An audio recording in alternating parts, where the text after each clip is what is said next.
निर्वाण कहानी। रचनाकार हैं गोरापंत शिवानी जी।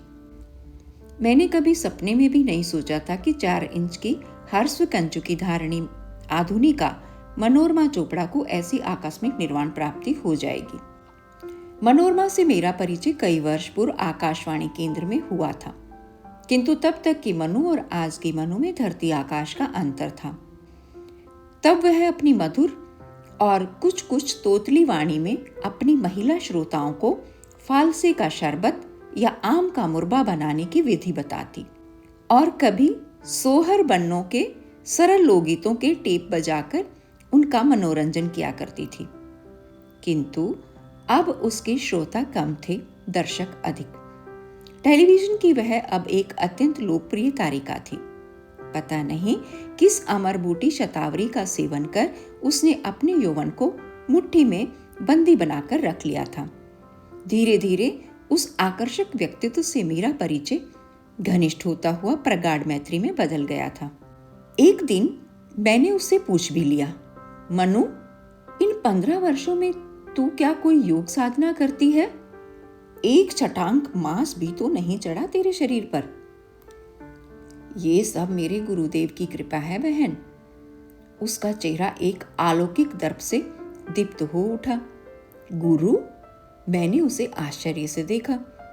विधाता प्रदत्त नैन नक्श को भी उसने जैसे बड़े दुस्साहस से किसी अदृश्य स्पर्श से मिटा दिया था। पेंसिल से अंकित 2 धनुषाकार भवें लिपस्टिक के कलात्मक प्रहार से सपाट अंधेरों को दिया गया बंकिम उभार, कपोलों पर ब्लश आन की लालिमा और निर्लज धड़ल्लेपन से खुली सोफिया लॉरेन की सी मैकलाइन। उसकी संध्याएं रोज ही 5 सितारा के किसी होटल में बीतती थी। पति की फर्म की ऊंची नौकरी, जिसे आए दिन गगनचारिणी बना देश विदेश के गगन आंगनों में उड़ाती फिरती थी, क्या उसका भी कोई गुरु हो सकता था? मनोरमा चोपड़ा कैसी आधुनिका क्यों ना हो, उसके एक ही गुण पर मुग्ध हो मैंने कभी निसंशय से उसकी ओर मैत्री का हाथ बढ़ाया था। वह एक आदर्श पत्नी, पुत्रवधू और जननी थी। उसका सुखी पारिवारिक जीवन किसी भी संपन्न श्रीमंत की पत्नी का हृदय ईर्ष्या से उद्वेलित कर सकता था। पति के ऑफिस जाने से पूर्व और लौटने के पश्चात वह जिस निष्ठा से उसकी सेवा में जुटी रहती, उसे देखना भी स्वयं अपने आप में एक आनंदपूर्ण अनुभूति थी। उसके इस व्यवहार में कहीं भी किसी को प्रभावित करने की बनावटी फुर्ती का आडंबर नहीं रहता। वह स्वयं पति के जूतों पे पॉलिश करती, उनके कपड़े निकाल पलंग पर धरती, कमीज की बाहों में स्टड जड़ती, फिर उसी फुर्ती से शून्य में फैली उसकी बाहों को दिशा निर्देश देती, कोट लेकर उसके पीछे खड़ी हो जाती। एक दिन ऐसे ही समय में काम से उनके घर में बिना द्वार खटखटाए ही धड़धड़ाती हुई मैं भीतर चली गई और अप्रस्तुत होकर द्वार पर ही ठिठक कर रह गई। मैंने सोचा था वक्त के पाबंद चोपड़ा साहब दफ्तर चले गए होंगे और मनु अकेली ही होगी। आइए आइए, संकोच क्यों कर रही हैं? मनु मेरी पत्नी ही नहीं, मेरी बेले भी है। माम की ट्रेजर पड़ी है आपने, मेरी ट्रेजर है मनु। चोपड़ा साहब ने हंसकर कहा तो मनु मेरी ओर बढ़ाई। देख रही हो ना, अब बुढ़ापे में वसंत जाग रहा है इनके।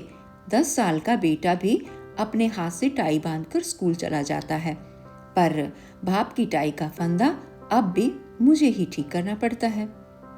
ईश्वर ने उसे मुंह मांगे 2 स्वस्थ सुंदर बच्चे दिए थे, जिन्हें वह खिलौना सा सजा धजा स्कूल भेजने पर ही काम पर निकलती थी। सास पहले पहले उससे असंतुष्ट रहती थी। पुत्र ने स्वयं अपनी पसंद से ही उस विजातीय लड़की से प्रेम विवाह किया था। वह बंगाली थी और चोपड़ा साहब थे ठेठ पंजाबी, किंतु मक्का की रोटी और सरसों के साग को मनु ने उसी स्वाभाविकता सरलता से ग्रहण कर लिया था जैसे जन्मते ही कभी अपने देश की चचड़ी और घट को किया था। उसका पंजाबी बोलने का लहजा जितना ही त्रुटिहीन था, उतनी ही त्रुटिहीन उसकी वेशभूषा भी थी। जहां तक मुझे याद है, मैंने कभी उसे तांत या डूरे घनेर वाली साड़ियों में नहीं देखा। चटकीली भड़कीली रंगों की शिफान क्रेप नायलॉन की पारदर्शी साड़ियों के चयन में वह पंजाबी जीवंत रुचि का ही परिचय अधिक देती। कभी कभी अपनी पृथुल वेणी को एलोकेशी जूड़े में संवार कर वह एक आध गुलाब खोस लेती तो चोपड़ा साहब हंसकर उसे छेड़ने लगते। देखो ना, आज इन्हें अपने सोनार बंगाल की याद आई है, पर कुछ भी कहो मनु, जूड़ा अब तुम्हें सूट नहीं करता। फिर एक दिन वे सवीक्षा से ही जूड़े का भी आमूल विध्वंस कराए। अब उसके कटे केश कुछ रेशमी गुच्छों से कंधे तक झूलते उसके व्यक्तित्व को और आकर्षक बना गए थे। कोई भी उसे देखकर नहीं कह सकता था कि वह बंगाली है। सास की सेवा में तो वह किसी भी आज्ञाकारिणी पुत्र वधू को पराजित कर सकती थी। मैं तुझे भी एक दिन अपने गुरुदेव के दर्शन कराऊंगी, उसने एक दिन मुझसे कहा। तो मैंने हंसकर हाथ जोड़ दिए थे। माफ करना मनु, मेरी इन स्वामियों में कोई श्रद्धा नहीं है। मैं एकदम ही एग्रोस्टिक हूँ। ऐसी बात नहीं है, ईश्वर में मेरा दृढ़ विश्वास है, किंतु किसी साधु सा पहुंचे सिद्ध का अंधा अनुगमन मेरी प्रकृति के विरुद्ध है। किसी लब्ध प्रतिष्ठित स्वामी का सानिध्य मेरे या अन्य किसी के जीवन में मांगलिक परिवर्तन संगठित कर सकता है, या किसी गुरु का भ्रकुटी विलास अप्रसन्न होने पर किसी का अनिष्ट कर सकता है, ये सहसा मान लेने को मेरा चित्त प्रस्तुत नहीं होता। कुमायूं आदिकाल से उन्नत कोटि के ऐसे साधकों की पद धूलि से धन्य रहा है जिन्हें प्राच्य पाश्चात्य सभी देशों ने कभी मान्यता दी थी। मैं अब भी अवसर पाते ही वर्षों पूर्व समाधिस्थ हुए एक ऐसे ही साधक की प्रस्तर मूर्ति के दर्शन करने जाती हूँ, और जब भी दर्शन कर लौटती हूँ लगता है अपार्थिव रूप से ही उनके वरद हस्त का शीतल स्पर्श मुझे फूल सा हल्का बना गया है। किंतु इस फरेबी युग में ऐसे किसी सिद्ध का अस्तित्व मेरे संदेही मन को शंकित ही करता है। इसी से जब कभी मनु मुझे अपने गुरुदेव के दर्शन के लिए आमंत्रित करती है, मैं एक न एक बहाना बना उसे किस्सा देती रही हूँ। मुझे जैसे भय होता है कि उनके समक्ष उपस्थित होने पर कहीं उनके व्यक्तित्व के सम्मोहक प्रभाव में आकर मेरी विचारधारा परिवर्तित न हो जाए। किंतु उस दिन मनु के निवास स्थान की एकदम विपरीत दिशा में जाने पर भी न जाने कौन सी शक्ति मुझे उसी ओर खींच ले गई। उनकी दर्शनीय कोठी की छटा मुझे सर्वदा ही नित्य नवीन लगती थी। कभी जयपुर के कारीगरों से बनवाया गया संगमरमरी कुंड, कभी किसी जादुई स्पर्श से उसी के बीच स्थापित की गई शिव मूर्ति, उनकी भव्य जटाओं के मध्य से निकलती फव्वारे की जलराशि, उनके आशुतोष दिव्य स्मित को भिगोती मुझे आश्चर्यचकित कर देती थी। उधर दूसरे में अपनी इटली यात्रा के दौरान खरीद कर लाई गई वीनस की खंडित मूर्ति स्थापित कर चोपड़ा साहब ने अपनी सर्वथा मौलिक रुचि का मुझे विधिवत परिचय भी दे दिया था। देख रही है ना, एक और सफुरण मौली कलोलोलिनी गंगा, दूसरी ओर वीनस की भुवन मोहिनी सुंदरता। प्राच्य प्रतीचि का यह मिलन कैसा लगा आपको? हम किपलिंग की उक्ति में विश्वास नहीं करते थे, east is east and west is west. सचमुच ही चोपड़ा साहब का मौलिक प्रयोग गोल की सज्जा को एक अनोखी भव्यता में मंडित कर गया था। जहां शिप एंड डेल का एकदम ही विदेशी रुचि का फर्नीचर था, वहीं बीचों बीच झूलता था काठियावाड़ी हिचका। कॉकटेल पार्टी भी होती तो अलभ्य आंसुओं का वह बहुचर्चित सम्मिश्रण मुरादाबादी गंगा जमनी काम की कलात्मक सुराही से बेल्जियन कट गिलास के जाम में ढाल देशी विदेशी अतिथियों को परिवेशित किया जाता। उस दिन भारी दक्षिणा देकर चोपड़ा साहब एक से एक चुस्त सुंदरी किशोरियों को न जाने किस रत्न गर्भा खान से बटोर लाते। मैं कई बार उनकी इन दावतों की करणकटु आलोचना भी सुन चुकी थी। अतिथियों को आसव का ही नहीं, सौंदर्य का भी मादक घूट पिला पिलाकर ही तो इस अल्प अवधि में वे इस विख्यात फर्म के जनरल मैनेजर के पद पर आरूढ़ हो गए हैं। लोग कहते तो मुझे बड़ा दुख होता। ये ठीक था कि उनके अतिथि साधारण तबके के नहीं होते थे। मंत्री, उनके आत्मीय सचिव, उद्योगपति, राजदूत एक से एक राजसी अतिथि निमंत्रण बड़ी ललक से ही स्वीकार किया करते थे। वह आकर्षण साकी का था, जाम का, या उदार मेजबान की मैत्री का, ये मैं कभी नहीं समझ पाई। उस दिन मैं पहुंची तो बरसाती से लेकर बाहर तक रंग बिरंगी कारों की कतार देखकर ठिठक रह गई। तभी न जाने किस काम से मनु निकली और मुझे देखते ही भागकर मुझसे लिपट गई। ओह, तू स्वयं आ गई। मैं जानती थी एक दिन ऐसा ही होगा। भाव विभोर होकर वह मुझे हाथ पकड़कर भीतर खींच ले गई। पहले मैं समझ ही नहीं पाई, पर कमरे में पैर रखते ही सब स्पष्ट हो गया।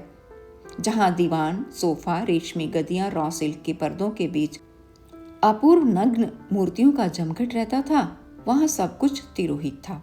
फर्श पर दूधिया चांदनी बिछी थी।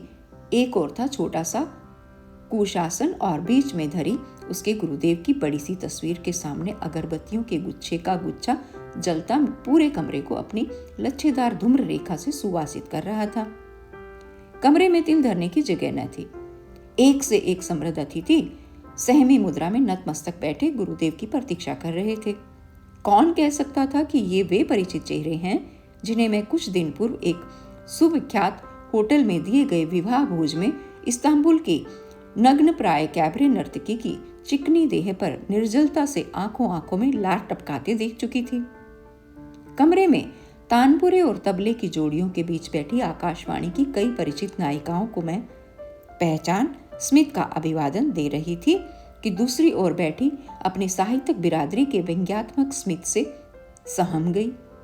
उस तिर्यक स्मित में किसी बादशाह के हरम में सहसा अन अधिकार प्रवेश पा गई किसी सौत के प्रति प्रदर्शित कई जोड़ा प्रतिष्ठित आंखों की अवज्ञा मिश्रित सौतिया ढाकी सी ही दहन थी।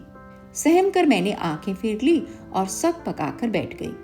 सहसा गुरुदेव का पदार्पण हुआ। स्कंद स्पर्श करते रेशमी घुंघराले बाल, स्थूलकाय प्रसन्न वदन।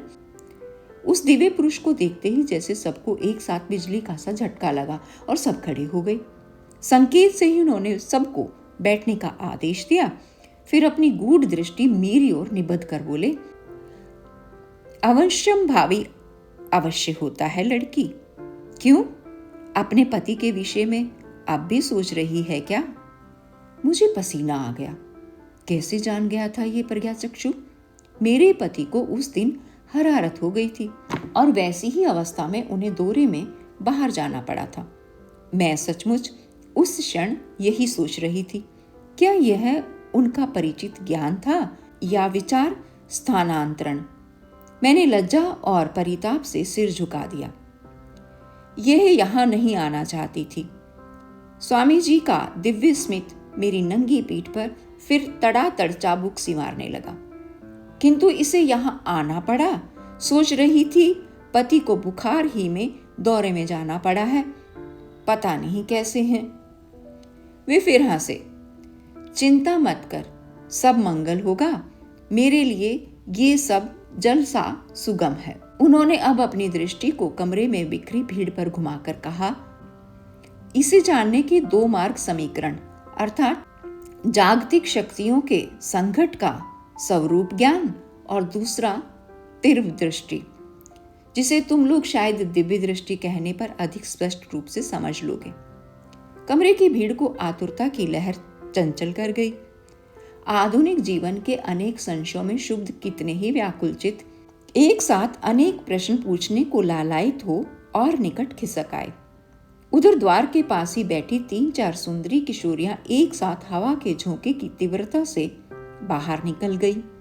क्या पता स्वामी जी के दिव्य चक्षु पढ़ाई के साथ साथ चल रही उनकी दूसरी आजीविका का उद्यम स्रोत भी सबके सामने खुली पुस्तक सा बांचकर उन्हें अपदस्थ कर दें। शांत हो, मैं यहाँ योग प्रदर्शन करने नहीं आया हूँ। तुम लोग नवीन सभ्यता की संतान हो, प्रत्येक शंका का समाधान चाहते हो, क्यों है ना? स्वामी जी की झकझक करती दंत पंक्ति देख मैं अवाक रह गई। चेहरे के सी ही चमक उजले दांतों की भी थी। मैंने इसी से तुम्हारी शंका का एक छोटा सा समाधान प्रस्तुत किया था। मनु, अब कीर्तन आरंभ करो। और फिर कमरा कीर्तन की मधुर स्वर लहरों से गूंज उठा था। इस घटना के पश्चात मेरे न चाहने पर भी मेरी विचारधारा में एक आमूल परिवर्तन संगठित हो गया। अनेक तर्क वितर्कों से भी मैं अपने अशांत चित्त को शांत नहीं कर पाई थी। गुरुदेव तो उसी रात की फ्लाइट से शिकागो चले गए, किंतु मुझे ऐसा अनुभव होने लगा जैसे मेरी समग्र सत्ता सचेत होकर मुझे अद्भुत पुकार से झकझोर कर कह रही है, आंखें खोल मूर्ख, मैं हूं। ये पुकार शुद्ध बोधात्मक थी। उधर जब कभी मनु मिलती, गुरुदेव के अनेक चमत्कारों की कहानियां सुना मुझे और भी अशांत बना देती। जानती है क्या कहते हैं गुरुदेव? कहते हैं, मनु, साधना तुझे नहीं करनी होगी, तेरे लिए जो करणीय है मैं करूंगा। शक्ति, अनुभूति, ये सब बाह्य वस्तुएं हैं। इनमें तेरी आसक्ति रही तो कभी भी तुझे निर्वाण की प्राप्ति नहीं होगी। साधना का तब तक कोई महत्व नहीं होता जब तक गुरु अनुगत ना हो। धीरे धीरे तेरे सब कार्य स्वतः सिद्ध होंगे, पगली। ये सुनाते मनु का चेहरा शिशु सा सरल बन जाता और मैं ईर्ष्या से उसे देखती रहती। कैसा सहज सरल विश्वास था उसका। ना मेरे विवेकी चित्त जैसी व्यर्थ की दलीलें, न कोई संशय। कब और कैसे उन्होंने मेडिकल इंस्टीट्यूट से असाध्य करार दिए गए किसी कैंसरग्रस्त रोगी को केवल अपनी धूनी की चुटकी भर भस्म से ठीक कर दिया। कब किस लक्षा अधिपति विदेशी चेले के अशांत चित्त की खोई शांति लौटा दी। सुनने में अब मुझे भी आनंद आने लगा, किंतु साथ ही साथ मनु के सुखी दाम्पत्य जीवन में क्रमशः गहरी बनी जा रही दरार को भी अब मैं स्पष्ट रूप से देख रही थी। जब कभी उनकी कोठी में गुरु नाम संकीर्तन होता, मैं देखती चोपड़ा साहब घर में उपस्थित रहने पर भी पत्नी की प्रार्थना सभा में अनुपस्थित ही रहते। यही नहीं, एक दो बार मेरे ही सामने इसी प्रसंग को लेकर दोनों बुरी तरह उलझ पड़े थे और मैं अप्रस्तुत होकर बाहर खिसक आई थी। फिर मुझे अपने पति की बीमारी के कारण सुदीर्घ अवधि तक पहाड़ पर रहना पड़ा। तब लौटी तो मनोरमा चोपड़ा निर्वाण प्राप्त कर चुकी थी। मैंने आते ही फोन किया तो किसी ने नहीं उठाया। दूसरे दिन मैंने फिर फोन किया।